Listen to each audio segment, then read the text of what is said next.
Genèse chapitre 28 verset 1, jusqu'au 22. Lisons au nom de Jésus-Christ. Isaac appela Jacob, le bénit, et lui donna cet ordre. Tu ne prendras pas une femme parmi les filles de Canaan. Lève-toi, va à Padan-Aram, à la maison de Bethuel, père de ta mère, et prends-y une femme d'entre les filles de Laban, frère de ta mère. Que le Dieu Tout-Puissant te bénisse, te rende fécond et te multiplie, afin que tu deviennes une multitude de peuples. Qu'il te donne la bénédiction d'Abraham, à toi et à ta postérité avec toi, afin que tu possèdes le pays où tu habites comme étranger, et qu'il a donné à Abraham. Et Isaac fit partir Jacob, qui s'en alla à Padan-Aram, auprès de Laban, fils de Bethuel, l'Araméen, frère de Rebecca, mère de Jacob et d'Ésaü. Ésaü vit qu'Isaac avait béni Jacob, et qu'il l'avait envoyé à Padan-Aram pour y prendre une femme, et quand le bénissant il lui avait donné cet ordre, tu ne prendras pas une femme parmi les filles de Canaan. Il vit que Jacob avait obéi à son père et à sa mère, et qu'il était parti pour Padan-Aram. Ésaü comprit ainsi que les filles de Canaan déplaisaient à Isaac, son père. Et Ésaü s'en alla vers Ismaël. Il prit pour femme, outre les femmes qu'il avait, Mahalat, fille d'Ismaël, fils d'Abraham, et sœur de Nebajot. Jacob partit de Beer-Shéba, et s'en alla à Charan. Il arriva dans un lieu où il passa la nuit, car le soleil était couché. Il y prit une pierre, dont il fit son chevet, et il se coucha dans ce lieu-là. Il eut un songe, et voici, une échelle était appuyée sur la terre, et son sommet touchait au ciel. Et voici, les anges de Dieu montaient et descendaient par cette échelle. Et voici, l'Éternel se tenait au-dessus d'elle, et il dit, Je suis l'Éternel, le Dieu d'Abraham, ton père, et le Dieu d'Isaac. La terre sur laquelle tu es couché, je la donnerai à toi et à ta postérité. Ta postérité sera comme la poussière de la terre, tu t'étendras à l'Occident et à l'Orient, au Septentrion et au Midi, et toutes les familles de la terre seront bénies en toi et en ta postérité. Voici, je suis avec toi, je te garderai partout où tu iras, et je te ramènerai dans ce pays, car je ne t'abandonnerai point, que je n'ai exécuté ce que je te dis. Jacob s'éveilla de son sommeil et il dit, Certainement, l'Éternel est en ce lieu, et moi, je ne le savais pas. Il eut peur, et dit, que ce lieu est redoutable. C'est ici la maison de Dieu, c'est ici la porte des cieux. Et Jacob se leva de bon matin, il prit la pierre dont il avait fait son chevet, il la dressa pour monument, et il versa de l'huile sur son sommet. Il donna à ce lieu le nom de Béthel, mais la ville s'appelait auparavant Luz. 28/20 Jacob fit un vœu, en disant, Si Dieu est avec moi et me garde pendant ce voyage que je fais, s'il me donne du pain à manger et des habits pour me vêtir, 28/21 Et si je retourne en paix à la maison de mon père, alors l'Éternel sera mon Dieu, 28/22 Cette pierre, que j'ai dressée pour monument, sera la maison de Dieu, et je te donnerai la dîme de tout ce que tu me donneras. Merci. Genèse chapitre 29 verset 1, jusqu'au 35. Le titre dit, Jacob à Charan. Lisons au nom de Jésus. Jacob se mit en marche, et s'en alla au pays des fils de l'Orient. Il regarda. Et voici, il y avait un puits dans les champs, et voici, il y avait à côté 3 troupeaux de brebis qui se reposaient, car c'était à ce puits qu'on abreuvait les troupeaux. Et la pierre sur l'ouverture du puits était grande. Tous les troupeaux se rassemblaient là, on roulait la pierre de dessus l'ouverture du puits, on abreuvait les troupeaux, et l'on remettait la pierre à sa place sur l'ouverture du puits. Jacob dit aux bergers, Mes frères, d'où êtes-vous? Ils répondirent, Nous sommes de Charan. Il leur dit, Connaissez-vous Laban, fils de Nachor? Ils répondirent, Nous le connaissons. Il leur dit, Est-il en bonne santé? Ils répondirent, Il est en bonne santé, et voici Rachel, sa fille, qui vient avec le troupeau. Il dit, Voici, il est encore grand jour, et il n'est pas temps de rassembler les troupeaux, abreuvez les brebis, puis allez, et faites-les paître. Ils répondirent, Nous ne le pouvons pas, jusqu'à ce que tous les troupeaux soient rassemblés, C'est alors qu'on roule la pierre de dessus l'ouverture du puits, et qu'on abreuve les brebis. Comme il leur parlait encore, survint Rachel avec le troupeau de son père, car elle était bergère. Lorsque Jacob vit Rachel, fille de Laban, frère de sa mère, et le troupeau de Laban, frère de sa mère, il s'approcha, roula la pierre de dessus l'ouverture du puits, et abreuva le troupeau de Laban, frère de sa mère. Et Jacob baisa Rachel, il éleva la voix et pleura. Jacob apprit à Rachel qu'il était parent de son père, qu'il était fils de Rebecca. Et elle courut l'annoncer à son père. Dès que Laban eut entendu parler de Jacob, fils de sa sœur, il courut au-devant de lui, il l'embrassa et le baisa, et il le fit venir dans sa maison. Jacob raconta à Laban toutes ces choses. Et Laban lui dit, « Certainement, tu es mon eau et ma chair. » Jacob demeura un mois chez Laban. Puis Laban dit à Jacob, « Parce que tu es mon parent, me serviras-tu pour rien? Dis-moi quel sera ton salaire. » Or, Laban avait 2 filles, l'aînée s'appelait Léa, et la cadette Rachel. Léa avait les yeux délicats, mais Rachel était belle de taille et belle de figure.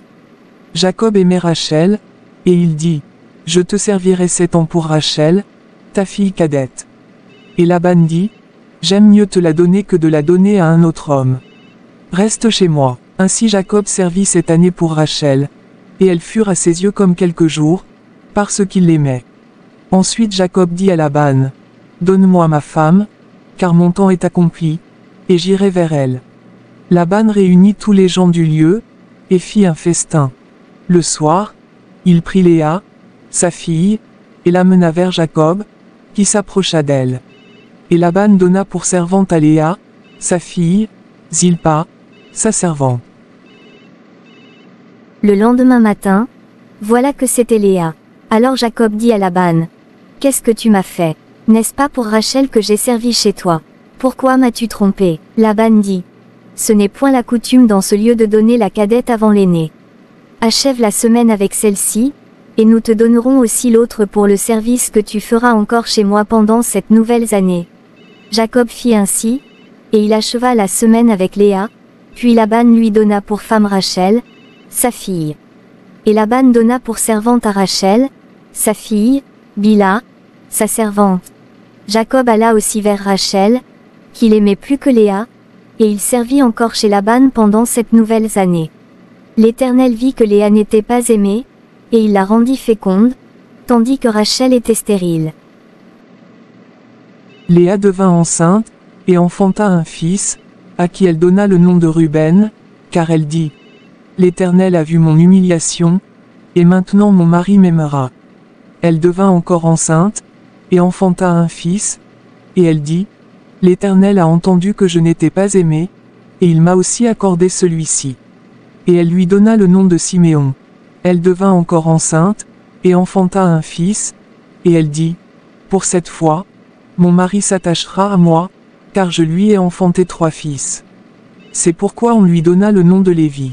Elle devint encore enceinte, et enfanta un fils, et elle dit, « Cette fois, je louerai l'Éternel. » C'est pourquoi elle lui donna le nom de Juda, et elle cessa d'enfanter. Genèse chapitre 30, verset 1, jusqu'au 43.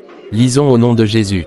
Lorsque Rachel vit qu'elle ne donnait point d'enfants à Jacob, elle porta envie à sa sœur, et elle dit à Jacob, « Donne-moi des enfants, ou je meurs. » La colère de Jacob s'enflamma contre Rachel, et il dit, « Suis-je à la place de Dieu, qui t'empêche d'être féconde? » Elle dit, « Voici ma servante Bila, va vers elle, qu'elle enfante sur mes genoux, et que par elle j'ai aussi des fils. » Et elle lui donna pour femme Bila, sa servante, et Jacob alla vers elle, Bila devint enceinte, et enfanta un fils à Jacob. Rachel dit, « Dieu m'a rendu justice, il a entendu ma voix, et il m'a donné un fils. » C'est pourquoi elle l'appela du nom de Dan. Bila, servante de Rachel, devint encore enceinte, et enfanta un second fils à Jacob. Rachel dit, « J'ai lutté divinement contre ma sœur, et j'ai vaincu. » Et elle l'appela du nom de Nephtali. Léa, voyant qu'elle avait cessé d'enfanter, prit Zilpa, sa servante, et la donna pour femme à Jacob. Zilpa, servante de Léa, enfanta un fils à Jacob. Léa dit, « Quel bonheur !» Et elle l'appela du nom de Gad. Zilpa, servante de Léa, enfanta un second fils à Jacob. Léa dit, « Que je suis heureux !» car les filles me diront heureuse. Et elle l'appela du nom d'Aser. Ruben sortit au temps de la moisson des blés, et trouva des mandragores dans les champs. Il les apporta à Léa, sa mère. Alors Rachel dit à Léa, donne-moi, je te prie, des mandragores de ton fils. Elle lui répondit, est-ce peu que tu aies pris mon mari, pour que tu prennes aussi les mandragores de mon fils? Et Rachel dit, eh bien, il couchera avec toi cette nuit pour les mandragores de ton fils. Le soir, comme Jacob revenait des champs, Léa sortit à sa rencontre, et dit, c'est vers moi que tu viendras, car je t'ai acheté pour les mandragores de mon fils. Et il coucha avec elle cette nuit. Dieu exauça Léa, qui devint enceinte, et enfanta un 5e fils à Jacob. Léa dit, Dieu m'a donné mon salaire parce que j'ai donné ma servante à mon mari. Et elle l'appela du nom d'Issachar. Léa devint encore enceinte, et enfanta un 6e fils à Jacob. Léa dit, Dieu m'a fait un beau don, cette fois, mon mari habitera avec moi, car je lui ai enfanté 6 fils. Et elle l'appela du nom de Zabulon.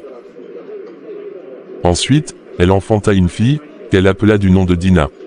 Dieu se souvint de Rachel, il l'exauça, et il la rendit féconde. Elle devint enceinte, et enfanta un fils, et elle dit, Dieu a enlevé mon opprobre. Et elle lui donna le nom de Joseph, en disant, que l'Éternel m'ajoute un autre fils. Lorsque Rachel eut enfanté Joseph, Jacob dit à Laban, laisse-moi partir, pour que je m'en aille chez moi, dans mon pays. Donne-moi mes femmes et mes enfants, pour lesquels je t'ai servi, et je m'en irai, car tu sais quel service j'ai fait pour toi. Laban lui dit, puisse-je trouver grâce à tes yeux? Je vois bien que l'Éternel m'a béni à cause de toi. Fixe-moi ton salaire, et je te le donnerai.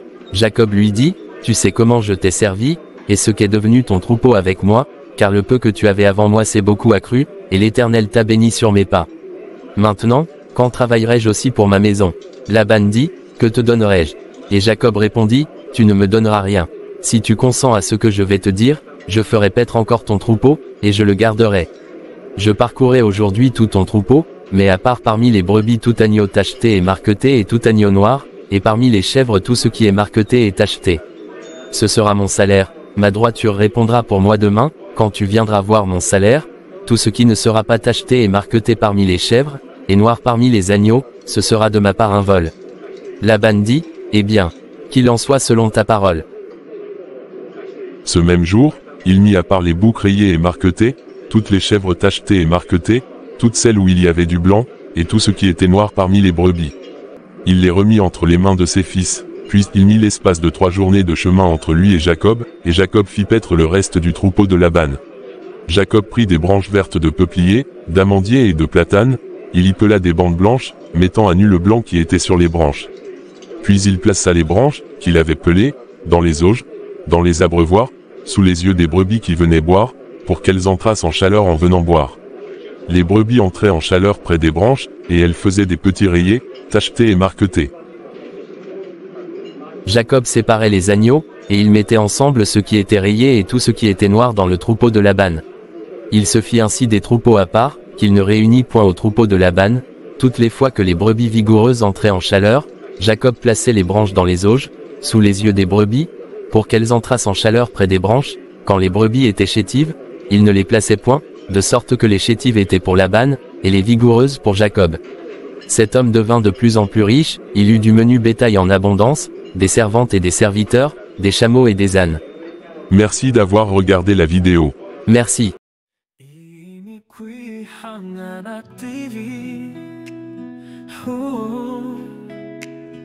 Oh